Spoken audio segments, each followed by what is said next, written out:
with a promise of a great afternoon ahead for all of us. We bring you the latest stories of the day in the next hour. I'm Denise Tan. Hello, ako po si Lord De Vera. Hail to unity, the golden age. And sabi nga ni Bono ng U2, gold is the reason for the wars we've made. Basta tayo, realistic expectations lang. Black kung black, white kung white. Welcome to Afternoon Delight.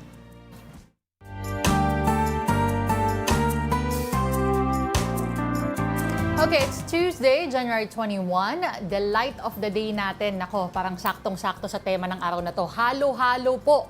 This is to capture the mood of a very important day in America where there are mixed reactions to President Donald Trump's policy direction. Witty, in fairness, mixed reaction. Get it? Halo-halo. Okay, oo nga. Ang dami naman kasi talagang Mix, ika nga. Oo. Oh, parang yung, actually parang metaphor din yung halo-halo mismo. As a dish. Pag-usapan muna natin Oh, as a dessert. Kasi kung tutuusin mo, sabi nila, kala mo Pinoy, pero hapon daw ang roots nito. Totoo ba? Isa sa mga early delights natin na ito, naalala mo part? Oo. Halo-halo. Yes. O di ba sa hapon nga daw yung origins nito. Pero sa panahon ngayon, wala namang strictly Filipino, strictly this and that. Nagka-criss-cross yung mga cultural influences natin.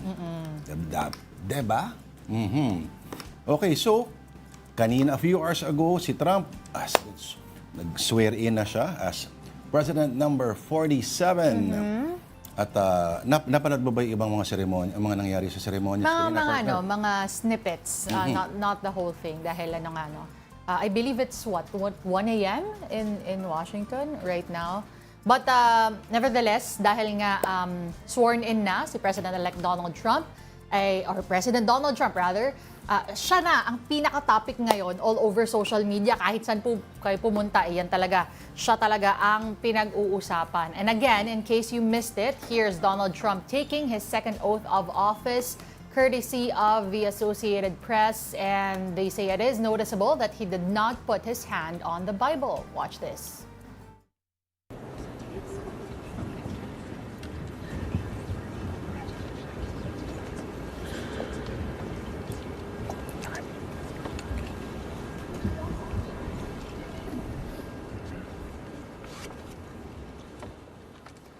Please raise your right hand and repeat after me.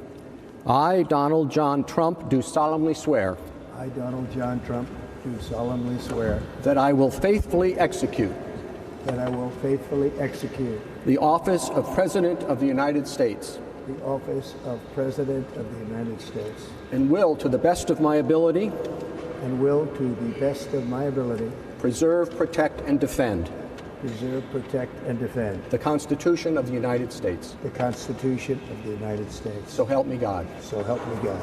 Congratulations, Mr. President.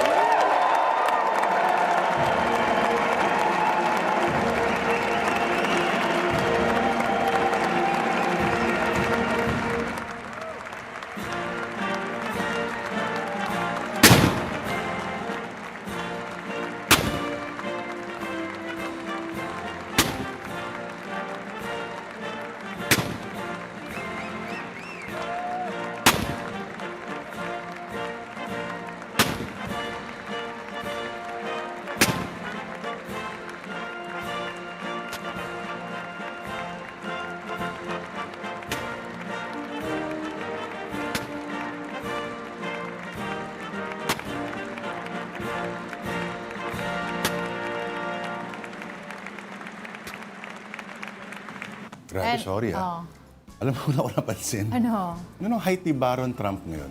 Ay. Kasi dati, nung first inauguration niya, halos kasing laki niya lang si Baron. Si Baron nun, teenager lang Pero my God, tinan mo, nasa 7 na ata ito, considering nasa 6. Mga 6-footers to sila sila Trump pati yung mga anak niya. Pero si Baron, tingnan mo, hindi kaya maglalaro sa yan? Boston Celtics.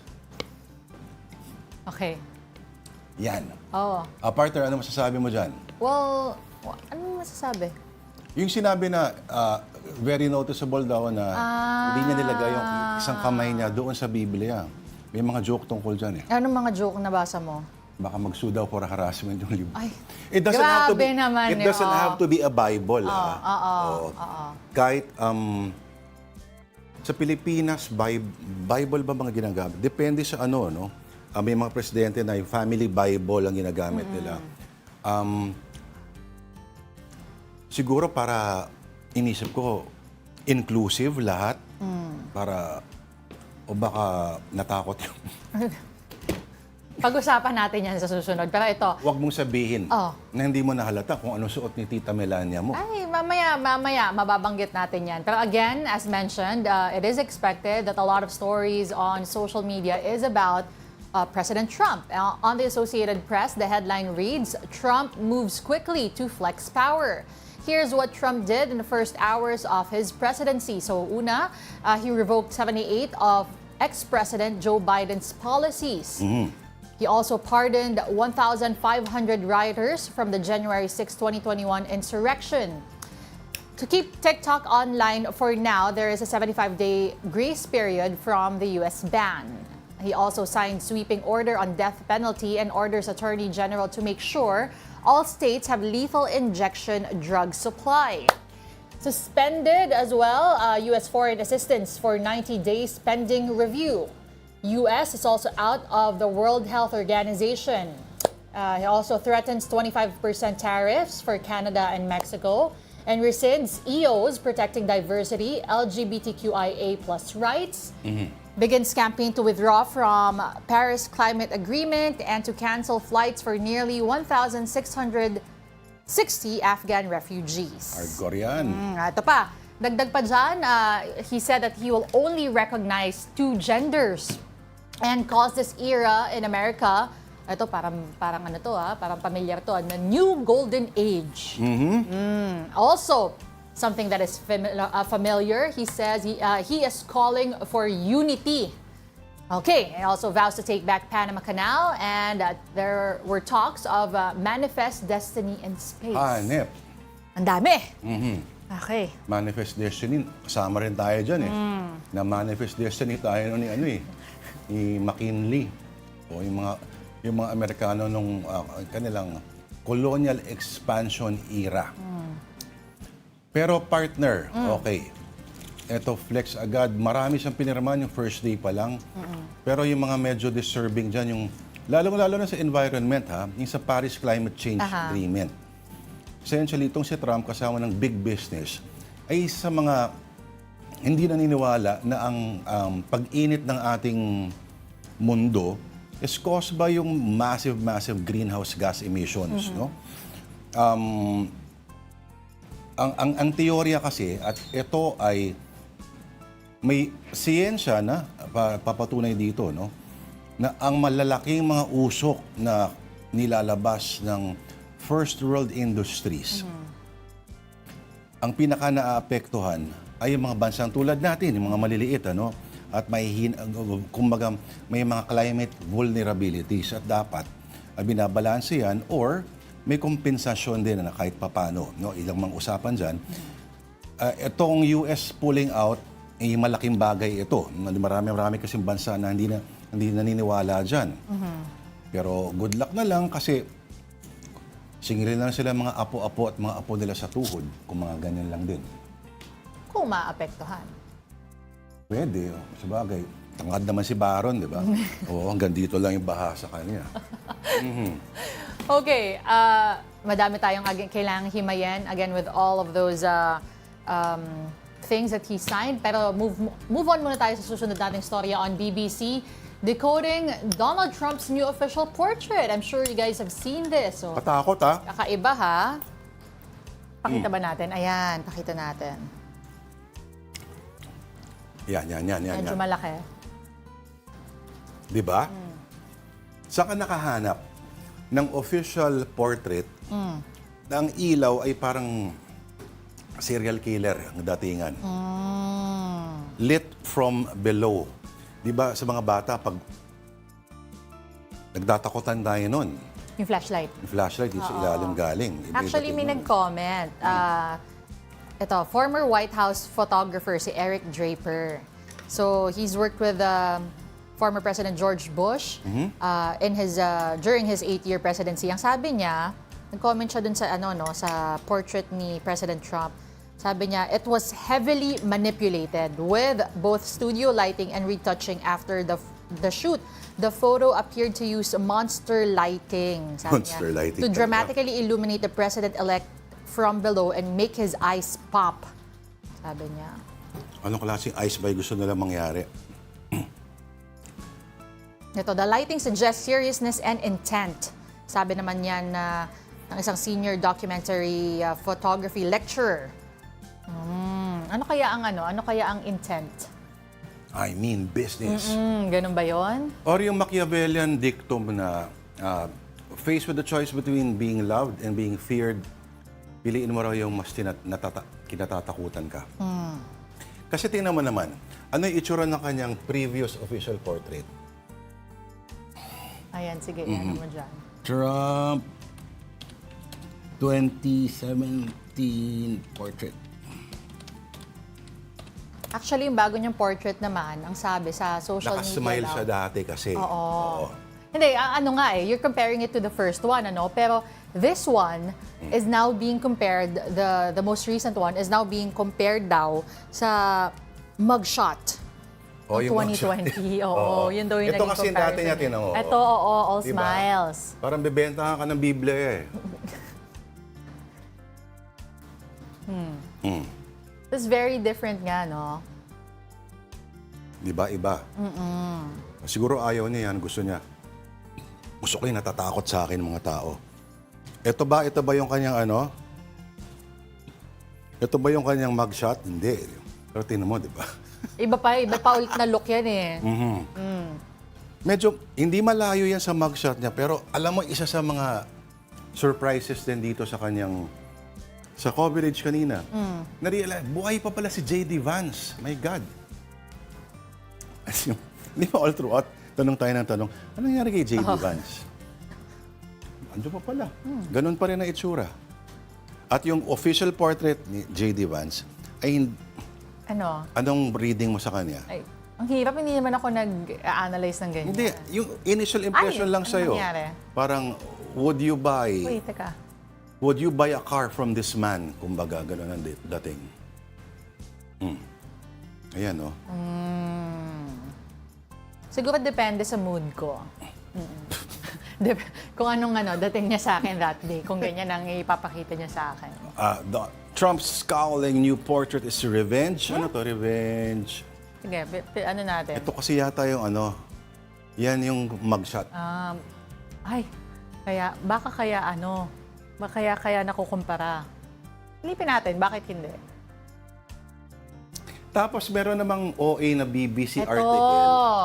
Oo. Ito nga yun. Ito yung mugshot Yung on the left. 2023. Oo. Ayan, pakita natin. Kaya dapat yung mga mugshot ninyo, mag-smile kayo lagi. Parang nakasmile din pag nag-portrait na. Para hindi kaya mukhang, di ba pati sa mga passport, dapat pwede tayong umiti sa mga passport. Hindi kasi mababago daw yung itsura. Dapat yung unang tingin lang sa'yo, di ba? Kita mo, ang nagagawa ng simpleng smile. Smile ka nga. Okay, sige. Di ba, Ano? nababago ba yung mukha ko pag nag-smile ako? Tingnan natin isa pa. Paki-screenshot na lang, guys. Parang nag-stroke ako eh. No? Okay, another story still on BBC. Carrie Underwood goes a cappella, Melania's air kiss, and other moments. Ayun nga yung mga ibang pinag-uusapan. Teka lang, nasa na ba ako? Nasang na ba ako? Ito. Website. Ito. Dito ka. Ito. Ayan. Ayan. Oo. Kasi yung kanta ni Carrie Underwood, apparently, parang nagkaroon ng problems from the start. So, nag-a-cappella na lang siya. And apparently, may mga nakikanta rin daw ng konti. That's what I read, Sabayan niya na lang. Oo. Tapos, natapos rin naman sa palakpakan. Tapos, si Carrie Underwood, of course, she was heavily criticized for choosing to perform. Pero, ang sabi niya kasi is that she loves our country and she is honored. Sabi niya, I love our country and I'm honored to have been asked to sing at the inauguration and to be a small part of this historic event. Yan yung sabi niya. Sagot dyan, ayaw daw gawin ni Taylor Swift. At Village People, na-imagine niyo ba? Village People kakanta niyan. Anyway, si Carrie Underwood, ay ano ba siya? Ano bang sikat? Ano siya? Nanalo siya nung American Idol. American Idol. Back in 2005. Tinan mo si Biden Si Biden, tinan mo. Either sumasabay siya sa kanta, Or or kukuha ka ng tuwalya, pupunasan mo yung baka gilid. naman nakikikanta lang. But si Trump, tinan mo, suplado dating ano. Baka nahuli lang sa lyrics. Oo. Ito naman si J.D. Vance, ano kaya nasa isip? Nakikakanta din. Hindi, para nitinan may passport ba tong, may visa ba tong mukha naman. So, MAGA meets American Yes. Idol. Pero hindi lang yan yung pinag-uusapan. Of course, pinag-uusapan din yung tinatawag nilang awkward moment daw. Bakit naman? Kasi eventually, lumapit itong si President Trump sa kanyang may bahay, and then when he went for a kiss, Yan na. ayan, papakita na ba dito? When he went for a kiss, biglang hindi umabot. Ayan. Yun! Air kisses lang. Dahil nga yung style nung cap, o nung hat rather, parang medyo, nakahadlang. Nakasmile si Melania, tingnan mo. Yeah, hindi na ako nalikan. Partner, pansin mo, walang brim yung hat ko. Oh. Bakit? Walang brim. Oh. Anong gusto mo mangyari? Wala lang, sinabi ko lang. Si Melania may brim. Oo. Ayan, si Mrs. Vance. Pero, naku, Diyos ko. Unang-unang araw pa lang, ang dami ng material para sa late night comedians. Ito ang simple gesture na I to. know. Pero alam mo, partner, I'm sure madami pa tayong mga pwedeng malaman, yung mga hindi nakuha ng camera while it was all happening. So now, let's call in someone who was actually there in the inauguration of American President Donald Trump. Of course, I'd like to welcome back to Afternoon Delight, John P.B. Jose, founder and CEO of the American Tomorrow Project. Hello, John. Good afternoon from the Philippines. I know it's late there, so thank you for taking the time. Of course, magandang tanghali din sa inyo, Lord and Denise. Thanks again for your hospitality last time I was there, and happy to be on again. Okay, so tell us all about it. What was your experience? What did you see there? Sure. I mean, so, originally we were supposed to be seated. I had seated tickets at the inauguration. No. But it's because of the frigid cold weather and the wind chill. Talagang ang take care of ni President Trump is make sure that people are safe, and he just had to do it indoors. So it was the first time they've done an inauguration indoors since 1985, when President Ronald Reagan was sworn in for his second term. So it was a fascinating day.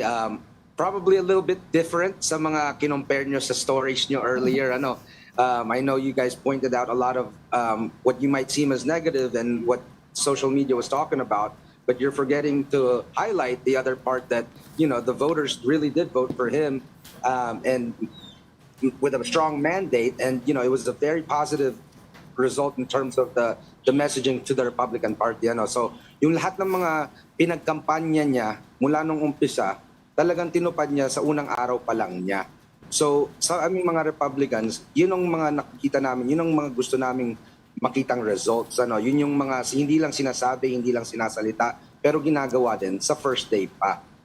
So if you would look at probably in 4 years ago, I know the media probably does a separate kind of narrative compared to President Biden's inauguration of a new day in America compared to what it is now.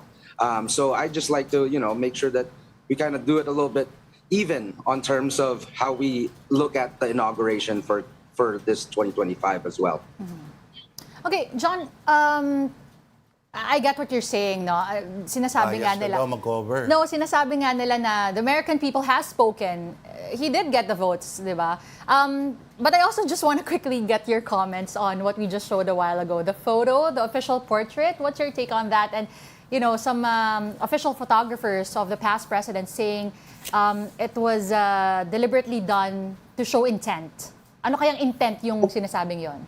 Oh, I think the intent is to show that he's here for business, right? This is a second term that he didn't even have to do, right?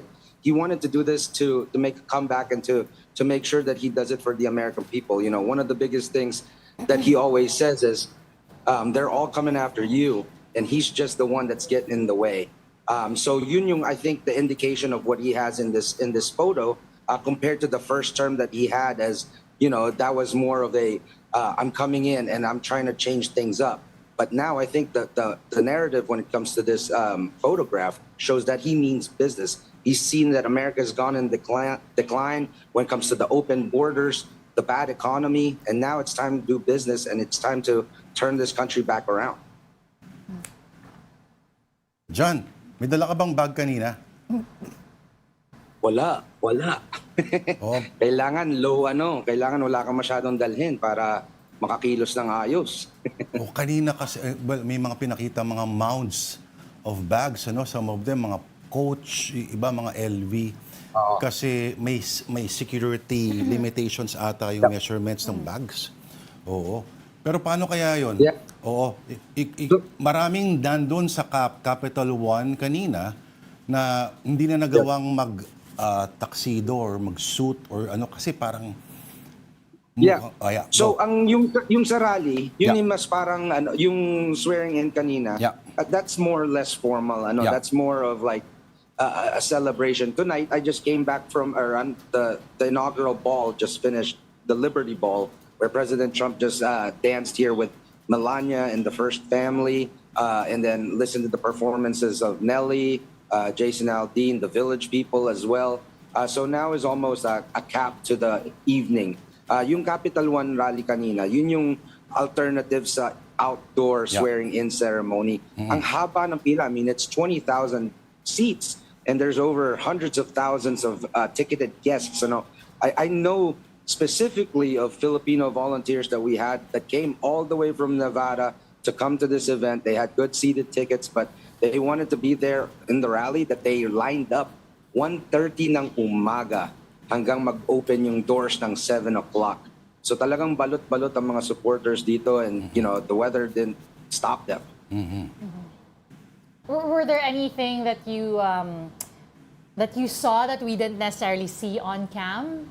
Very interesting moments or thought? In terms of the inauguration, that I thought that was fascinating to see was the world leaders. Javier Milei, Giorgia Meloni, and then also the representatives from the Chinese government that was there. Talagang malakas magpatama si President Trump, and I think he was sending some strong messages internationally and to threaten and to take the United States again seriously. Over the past 4 years, nobody has really respected the world leadership of President Biden in terms of commanding wars and saving all of this. And, you can see that he showed a lot more aggressiveness and assertiveness into his policies now. But I do think it is a good view, and it's a bit of a change to have that swearing-in ceremony indoors. And I do personally think that even that there might have been an awkward music stop with Carrie Underwood, I mean, she projected her voice really well inside the rotunda where it has great acoustics. And I mean, it was chilling to a lot of people that were there. So I think, she did her patriotic duty when an incoming president asks her to perform. And, she just did it for the country as well. Okay, John, as Republican, what is your timeline, or do you have any particular set of a period by which you may say that the second Trump administration was a success, or what particular yardsticks will you be using? I think, if you look at what he's talked about when it comes to the Hamas and the Israel situation, I know like the Biden administration is taking credit for, finishing it out, but, they would never made any negotiations or deals unless they know who was coming in next. And so I think that I'm optimistic to see that, the peace in the Middle East is going to come and more safety in that region. I'm looking forward to see what he does, and I'm optimistic as well after talking with Ambassador Babe, Romualdez, some of the folks in the State Department as well about the indications coming into the West Philippine Sea and the Ironclad Agreement, the Mutual Treaty Agreement. So I'm very optimistic about that. I think the sweeping orders when it comes to the immigration policies, when it comes to the border opening, I think that's something that's very good when it comes to what he was trying to accomplish. So, we're all optimistic about this, and we'll see what the first 100 days does. Yeah, baka natin may Tesla na rito sa BGC. Meron na nga. Anyway, John, thank you. Ayan, thank you for talking to Of us course, again. maraming salamat. The man from Batangas, John P.B. Jose, founder and CEO of the American Tomorrow Project. Still ahead, U.S. President Donald Trump gets the first member of his cabinet, Secretary of State, Little Marco Rubio. That story and more when we return. Magmamaga lang muna tayo. Magpaalam lang, afternoon delight, saglit lang.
Alright, magandang hapon po muli. This is Afternoon Delight on One News. Ako po si Lord Rivera, siya po si Ms. Denise Tan. And still a hot topic, the anti-adolescent pregnancy bill that's getting much resistance in and outside Congress. The measure's author, Senator Risa Ontiveros, is now dismissing false information that went as far up as Malacanang. News 5 correspondent Maricel Halili tells us more. I was shocked and I was appalled by some of the elements of that. Ito ang reaksyon ni Pangulong Bongbong Marcos matapos umanong mabasa ang Senate Bill 1979 o ang Anti-Adolescent Pregnancy Bill. This is all this woke that they are trying to bring into our system. You will teach four-year-olds how to masturbate. That every child has the right to try different sexualities. This is ridiculous. It is abhorrent. It is a travesty of what sex education should be to the children. What about the parents? Wala na silang karapatan na silang mag-decide kung ano at kailan tuturuan yung bata. I'm a parent and I'm a grandparent. So I feel very strongly about this. Kaya pagtitiyak ng Pangulo, if this bill is passed in that form, I guarantee all parents, teachers, and children, I will immediately veto it. The consequences of early pregnancy, the prevalence of HIV, kailangan ituro lahat yan para alam ng mga kabataan. Pero yung mga sinama nila na mga woke na absurdities are abhorrent to me. agad namang sinagot ni Senador Risa Ontiveros na principal author ng panukala ang pahayag ng Pangulo. Paglilinaw niya. Mr. President, with all due respect, maliwanag na wala po sa bill kahit ang salita na masturbation. Wala din po yung try different sexualities. Maging ang mga nagsusulong ng comprehensive sex education dismayado sa kumakalat na maling impormasyon tungkol sa panukala. Partikular ang tungkol sa pagtuturo ng masturbation sa mga 4 na taong gulang pababa. It's not in the bill. It was never in any of the versions since the 17th Congress. Actually, I'm asking, are we reading the same bill? Because the words that he used, the words that he said he read in the bill are actually not found in the bill. Pero tungkol saan nga ba ang panukala? Paliwanag ng Philippine Legislators Committee on Population and Development, ito ay simpleng pagpapalakas sa existing ng mandato ng Department of Education na magturo ng comprehensive sex education. Ang mga paksa, human body and human development, personhood, healthy relationship, sexuality and sexual behaviors, sexual and reproductive health, personal safety, at gender, culture, and human rights. Nakasaad din sa panuntunan ng DepEd na dapat itong ipasok sa mga subject na music, arts, PE, and health, araling panlipunan, edukasyon sa pagpapakatao, science, at personal development. Sa tanong kung aalisin ito ang karapatan ng mga magulang na magturo ng sex education sa kanilang mga anak, We also believe that the parents are the ones who are primarily responsible. But there's also the reality that in our country, parents do not really talk about sex with their children, and children do not really seek that kind of conversation from their parents. So what we can do about this is for the state to support the teaching of sexuality education through trained professionals, and that those are the teachers, so that children will receive accurate information. handa naman daw si Senador Ontiveros na plansyahin pa ang anti-adolescent pregnancy bill para maipasa ito. Kasalukuyang nasa ikalawang pagbasa para sa interpellation at amendments ng Senate Bill 1979. At this point, we give you a quick rundown of more stories on One News. Oil companies have implemented a big-time oil price hike today. Diesel prices are up by 2 pesos and 70 centavos per liter, gasoline by nearly 2 pesos, and kerosene by 2 pesos and 50 centavos. Philippine Coast Guard Commodore J. Tariela says China is strategically deploying ships to normalize its presence in the West Philippine Sea. Tariela warns that failure to challenge these movements could establish a new status quo in favor of China. The PCG's monitoring of CCG vessel 5901 of Zambales is now on its 18th day. And the Supreme Court has granted a temporary restraining order to dismissed Mandaue City Mayor Jonas Cortez. This blocks Comelec's decision to cancel his candidacy for mayor in the upcoming polls. Cortez called the TRO a victory for justice and urged unity among his supporters in Mandaue.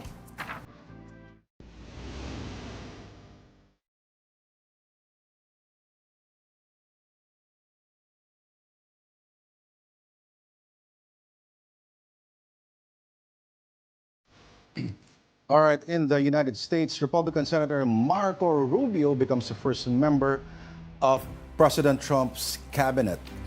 The U.S. Senate has confirmed Little Marco, as he was called, used to be called, as Secretary of State in a 99-0 vote, hours after Trump began his second term.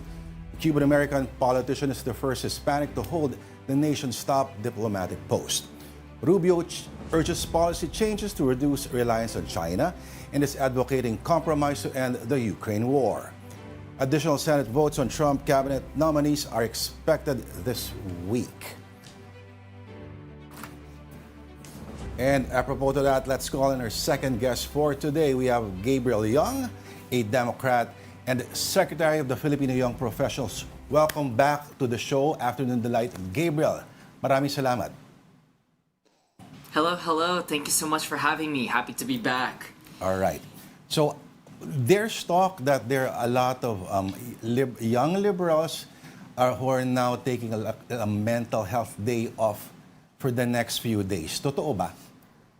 Yep, that's absolutely true. I will admit, after I watched the inauguration this morning, I ended up just laying in bed for half the day, just going off Instagram Reels and finding the nearest chocolate I could have to drown my sorrows because I'm feeling a lot of anxiety. I'm feeling a lot of stress, and everything that he said just really boggled my mind. And so, I would say what you are hearing is very correct. And I can also say that from all the text messages I've gotten from my friends with lots of crying emojis, that is very, very accurate. Uh-huh. Okay. Which particular parts of the oath or inauguration were you most bothered with? I'd say all the parts of the inauguration speech, every single line, and I took notes on it as well, just for me to really process what I'm reading and what I'm seeing, and just starting from the beginning when he's talking about a golden age of America and exceptionalism and the power to stop all wars in the name of the spirit of unity. That scares me as well because me being a former staffer in the Biden-Harris administration, we took pride in taking a diplomatic stance that was more cordial, and I would say in the international relations term, more liberal, where we're willing to cooperate. But whenever I reflect back on the Trump 1 presidency and whenever he wanted to solve an international conflict, he would use force, such as killing an Iranian general. And then he goes on to talk about honoring Martin Luther King's legacy. And on this day, Martin Luther King Day, where he talked about having a dream where all people can be at the table, Trump then goes and talks about equality, but doesn't talk about equity, that we all didn't start from the same place. And so my particular office I worked in was part of the executive orders that he rescinded from being created. Then talking about efficiency, talking about trade, climate change, and drill baby drill, changing the names, that it seemed very strange to me that we're becoming an America that is to the one of the past that we teach never to go back again. The America that expanded and pursued that quote-unquote manifest destiny and killed anyone in our way. So honestly, I'm very, very scared. Malay mo, we'll be getting our first, America's first colony in outer space, for all you know. Mars. Yeah, there's Elon Musk. Okay, Gabriel, people were saying Trump and his decision to quote-unquote flex his power on day one with all of his sweeping executive actions. What's the most striking for you with all of these things that he has signed already on day one? I wouldn't say it's the particular bills or executive orders that he's revoking, but it is the gravity and the amount that he's revoking. It's almost every single executive order that the Biden-Harris administration did, such as establish my office and going back to identity as of being a Filipino American, it was the White House initiative on Asian Americans, Native Hawaiians, and Pacific Islanders. Initially under Trump 1, it was established, but then this time around, he completely eradicated it, in addition to the other White House initiatives for Black Americans, Hispanic Americans, indigenous communities, where we are really focused on doing that outreach. One thing that we saw, for example, is small business development, that our own communities here in the United States, sometimes we ask people pay in cash so you don't have to necessarily report on taxes, but they don't understand that system. And so we're the community liaisons of sorts, that particular office that goes out, and he completely abolished it out of fear of diversity, equity, and inclusion. Another thing that was striking was the repeal of so many public health programs. Just recently, he withdrew us not only from the Paris Climate Accords, but from the World Health Organization. And that was one of the most crucial organizations that helped us combat COVID, share the importance of COVID tests, and get the vaccine rollout. And now that he has championed this anti-vaccine perspective, that giving people back pay who didn't take the vaccine and were, quote-unquote to him, wrongfully terminated, seems very odd to me that we were doing it in the motivation and incentive of public health, but then he's weaponizing science and technology and continuing that division. He keeps calling himself a unifier when his own speech himself was divisive, and he didn't even acknowledge that there's an entire other side. And it makes it even more strange that jumping on social media, a lot of conservatives and MAGA Republicans are then blaming liberals and saying the liberal snowflakes are crying in the comments, when we ourselves are waiting to be unified, but we're not being unified right now. So all in all, with all those executive orders, it was just spurring that division and spurring that pain that we are feeling right now, and seeing what we saw as 4 years of progress turn into 4 years of recession. No, but there's diversity naman, Gabe, di ba? You have Marco Rubio, okay, who has Hispanic roots. You have Elon Musk, who's South African. And you have Pete Hegseth, a drunk from Fox News, who's now Defense Secretary. Sino pa ba? Sorry. Oh, okay, and who cares about pulling out from the World Health Organization? There's bleach naman. You can always stare at the sun. Nako. Diba? Tapos yung mga germs na yan. Gabe, okay, a lot of people, this is me just playing devil's advocate. Siguro naman daw, they're saying a second Trump administration would probably be cognizant of its lasting legacy. Unlike the first, dito raw, it's impossible naman that he would throw it all away. I mean, he would try to make, let's say, lasting history this time. That's what we are expecting from the liberal camp, that this time around, there's a lot more permanent changes that he's seeking to do within government that's going to change it for the next generation. One particular thing that I harp on, for example, is the federal workforce itself. And one of his executive orders was to conduct a civil service hiring freeze so that only appointees can get hired. What is not known is the context behind this as well. So for those who are unfamiliar with how the government is structured, there is Schedule A, B, and then D, E. So those schedules are classifications for civil servants who get into meritocracy and bureaucracy that the Republicans love to talk about. However, because they come through meritocracy as well, there is that strong correlation, I'm not saying causation, that they also to be champions of DEI.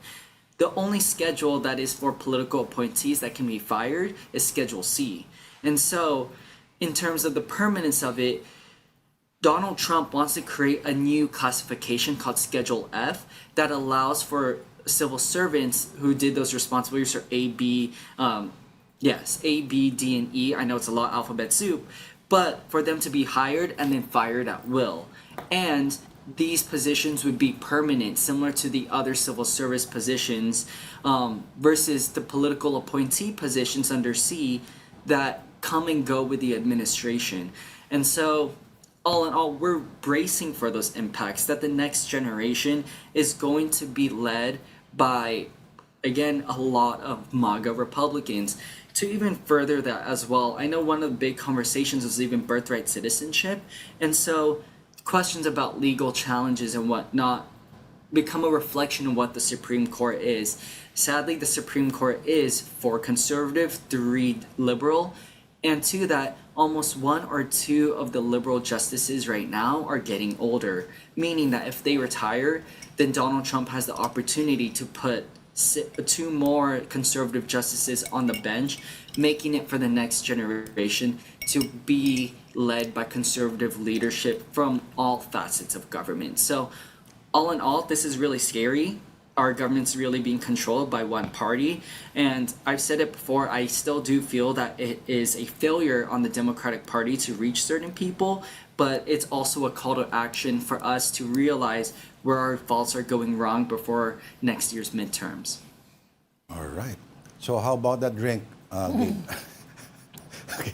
Your questions, Denise? Gabriel, of course, as Filipinos, we also want to know how this would affect the Filipino community back in the States, and how the second presidency of President Trump possibly affect us Filipinos here back home.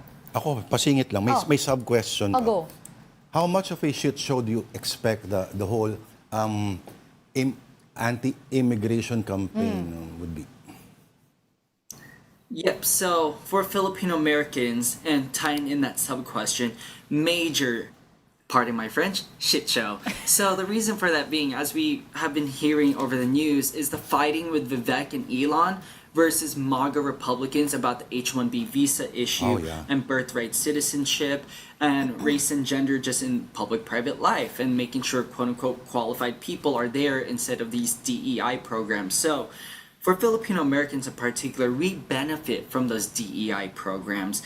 Currently right now in the federal government, there aren't a lot of Filipino Americans, sadly. There's still not a lot of Asian Americans, sadly. It's still predominantly white. And those DEI programs weren't about lowering standards, as MAGA Republicans like to harken on, but instead, they were about providing leadership development to those Asian Americans, but not making it exclusive also to those white Americans who wanted to take it, or any other racial ethnic group. So all in all, it's trying to solve the inequities that were present within the communities in education to get them to the leadership positions within the federal government that they want to be. Going back to the H-1B issue and talking about leadership and building people up, that is what's bringing a lot of Filipinos also to the U.S. to immigrate. And with immigrating here, sometimes once they're already here, they also tend to have children here, which then leads to a pathway to citizenship. And so with repealing birthright citizenship, we're also denying the opportunity for Filipinos who are already here and just happen to have babies to gain a pathway to citizenship, instead of having them being at risk for being deported back to the Philippines, where they would be making more here in the U.S. just because of our stronger currency than back over in the Philippines. Now, switching it over, crossing the ocean and talk about the geopolitics of it all, how we see it right now with Ukraine and Poland, for example, is we are helping Ukraine, as President Trump was talking about, how we're helping our other countries with their foreign borders more than our own borders, because we see it, at least in the Biden-Harris administration, as a need for national security so that Russia doesn't keep coming over to Europe and invading Western Europe. Ukraine is essentially a bulwark. And so comparing it to the Asia Pacific, let's see Taiwan, for example. If Taiwan is that hot piece issue just like Ukraine is over in Europe, then Poland would be similar to where the Philippines is now. And this huge conversation of pulling out of NATO and making sure folks are paying what their same dues are is the same concern that's going on in the Philippines right now. Is to see if that, will the Trump administration still protect the Philippines in the wake of Chinese aggression, similar to how the United States is protecting Ukraine out of Russian aggression. So those is, I'd say, it's still the questions that need to be answered, but it doesn't seem very likely right now due to Trump wanting to pursue his America First policy and him not seeing the strategic value in protecting other countries as a form of national security across the globe. All right. I think we're really gonna get a drink after this. Thank you, Gabe. Very little time for complex discussions of even more complex matters. But thank you very much. We appreciate your time and take all the time you want to relax and be well. Gabriel Young, thank you very much. Thank you both. Have a good one. Bye, everyone. All right, that's Filipino Young Professionals founder, Gabriel Young. Right. Very young person. Okay, this is Afternoon Delight on One News. We just need to pause for another breather. We'll be right back.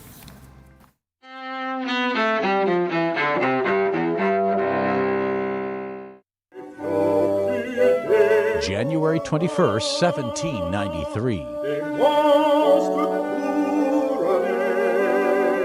In Paris, the French Revolution turns bloody as King Louis XVI, condemned for treason, is executed on the guillotine.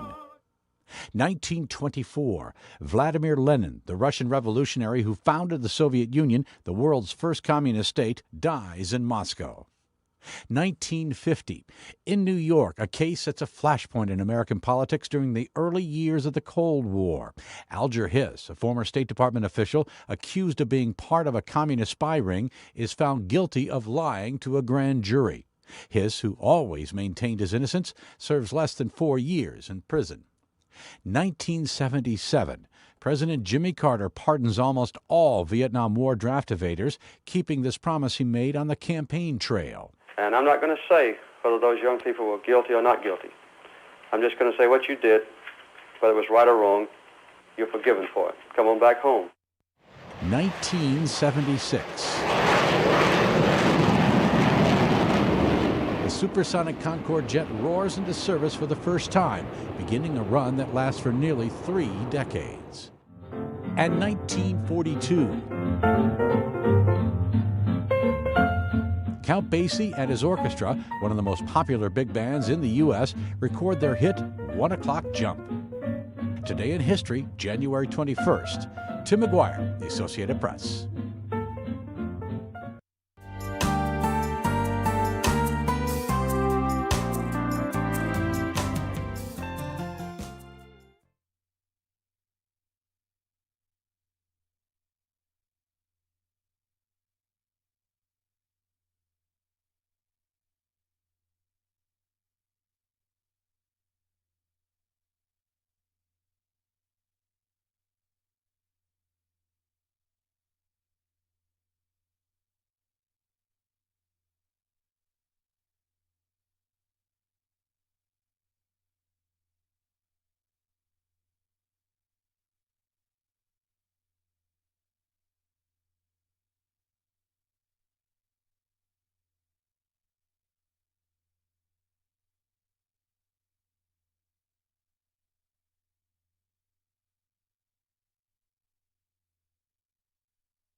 And we're back. You're still watching Afternoon Delight. Thanks for staying with us. Now, Michelin star chef Gordon Ramsay swapped his fiery Hell's Kitchen persona for smiles and a warm welcome during his recent visit to his Manila restaurant. More from Mobile Journal, Marymon Reyes. Today, on this very stage, we will be joined by an absolute legend, Chef Gordon Ramsay! Celebrity restaurateur and TV personality Gordon Ramsay received an absolute rock star welcome when he hosted an exclusive event in Pasay earlier. His visit comes shortly after the opening of his first restaurant in the Philippines. The 58-year-old showed a different side to his fiery on-screen persona, engaging with the audience warmly and with humor. He even paid tribute to young culinary students in the Philippines. It's so nice to see you all, and right over there, honestly, that is the future of the culinary Filipino industry. And spoke about using the power of social media to build connections and profile in the culinary industry. After that, a mini cook-off took place where both celebrity and professional chefs Judy Ann Santos, Ryan Morales Reyes or Ninong Rai, Bar and Grill PH head chef Bea Cua, and culinary student Danica Lucero competed to show off their unique takes on the Pinoy dessert halo-halo. Lucero won the challenge with her sour twist on the dessert and brought home a signed jacket from the iconic chef. Ramsay also bared plans to open potentially 3 additional restaurants in the country and maybe a Hell's Kitchen restaurant to boot. He said he was already in talks for them. He called Filipino cuisine the sleeping beauty of Asia, declaring that local food could be the next big thing to captivate the world's imagination. Honestly, these trips sound incredibly hectic and manic, but honestly, getting to meet the real essence of Manila and really understanding the power behind the cuisine has been extraordinary. So, God bless. Here's an exciting 2025. Guys, the very best of luck to all of you. Mobile journalist Marymon Reyes, we are One News. All right, for the late, great Anthony Bourdain, sisig, or sisig, sisig ang pronunciation. Sisig is the one dish that could win the hearts and minds of the world as a whole. Gordon Ramsay's money, meanwhile, is on lumpia. Filipino chef Abby Marquez, known as the Lumpia Queen, impressed Ramsay by giving a signature beef Wellington a Filipino twist. He described the dish as a, quote, very, very posh spring roll and gushed that he loved it. Last week, Gordon challenged Marquez to prepare a lumpia version of his beef Wellington, which she gladly accepted. Gordon's first restaurant in the Philippines opened last year in Pasay City. Is this better than yours? Visually, wow, that looks good. It's very good. Lumpia, Lumpia. but I don't like it. I love it. Gusto ko yung pinaghatak niya, tsaka pinapalo-palo niya si Gordon Ramsay. Uy, kaka-hospital lang niya na. Ingat, Abby, oo. Pero kasi, hindi mo Pag napapanood mo si Ramsay sa Hell's Kitchen, and all the loving words that spew of his mouth, yung mga bihirang-bihira yung ganyang pagpuri. Ako ano ba yung isa niyang show, Kitchen Nightmares ba yun? Yung pupunta siya sa mga ibang restaurants gusto or ko hotel. yun, actually. Gusto ko yun. Tapos, ang natutuwa ako, pag meron siyang genuine na nagugustuhan, na let's say dessert, talagang yayakapin niya yung mga cook, yung mga... At least, may isang saving grace yung buong Oo. Matindi. Actually, yung maigsing series lang yung Kitchen Nightmares. Maganda yung point niya. Ang panghusga mo sa isang kainan, tingnan mo yung banyo. Kung yung sariling banyo nila, hindi nila maayos. Nako. Paano pa kaya kusina? Correct. Okay. Alright, ito walang lutuan. Trump still on our minds. Sa I Saw the Signs.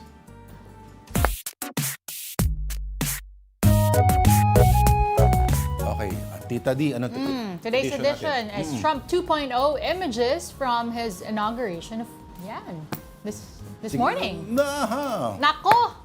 This is Trump's Department of Governmental Efficiency, Elon Musk's crowd salute during a pre-inauguration rally. Here's a quick look at how Elon Musk did that exactly. Okay. Papakita natin yan, nandito yun sa big screen natin. Okay, sorry. Nasaan na ba? Ayan.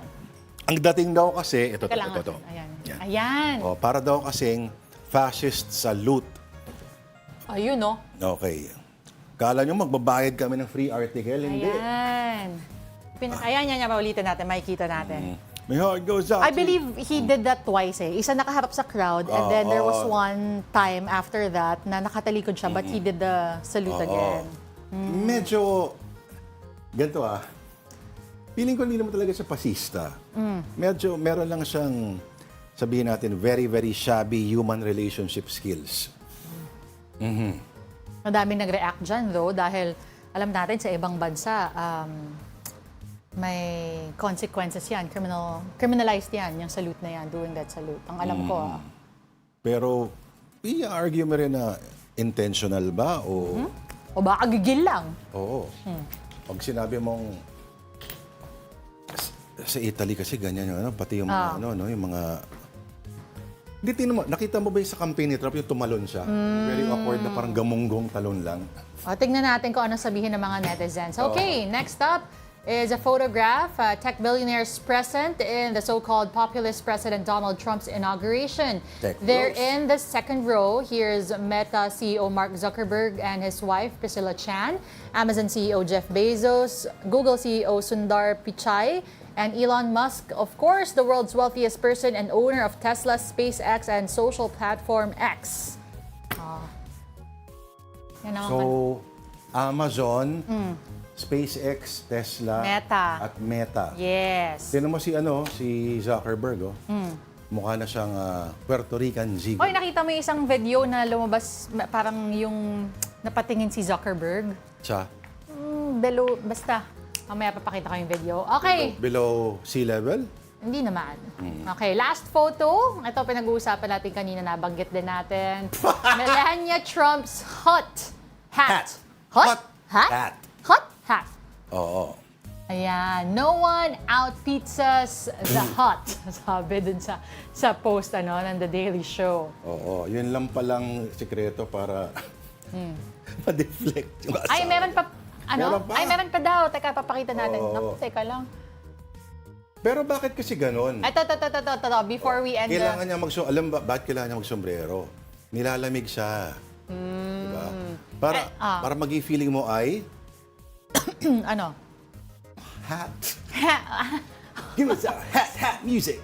Badumts. Okay. Ito, before we go, a word from the Department of Science and Technology Batangas chapter. DOST Batangas may have just found a new, fresh way of posting. Teka, hindi yan. May isa Ito pa. yata. Ito. Ito yung tungkol sa lindol. Tanongan, lumindol eh. Lumindol ba talaga? Okay. Ay, ano ba? Parang ang dami pa. Alam mo, pwede naman bukas to. May isa pa kasing post. Pangalawa na to. Na parang kino-confirm nila na lumindol. Oo. Okay. So ano ba kakaiba sa kanya? Parang ano lang siya? Parang opo. Ay, ang nakalagay sa previous post, ang sabi, opo, lumindol.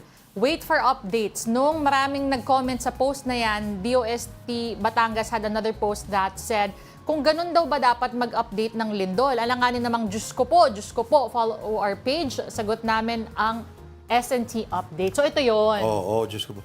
Sabi nila, pag ganito, fina-follow ninyo, pag yung normal lang, hindi nasi-share. So, kung engagement ang anuhan, ano ba naman i-follow yung page namin? Correct. In short, mapagpatol si admin. Oo. At ang sabi nila, ito may follow-up sila na, thank you for engaging with us. We hope that your engagement translates into a deeper love for science, technology, and innovation. So magaling ginawa nila. May iba, ito yung po yun yan, DOST Batangas, this type of energy for all government counts. I might as well follow them straight up. Correct. Kasi yung iba ngayon, susundan sila just to see kung magpo-post pa ulit sila ng ganyan. Correct. Maraming malulungkot na tao sa social media. Kailangan natin pasayahin. At sana po, ay mapasaya din. Napasaya Tuloy natin namin yung discussion na yan bukas. Correct. Sana napasaya namin kayo for today. That will have to do it for us this Tuesday. Thanks for watching Afternoon Delight. Ako po si Denise Tan. Okay, join us again tomorrow, 2 p.m. Ako po si Lourdes Vera, nagsabing magapaalam na kami. Bukas ulit.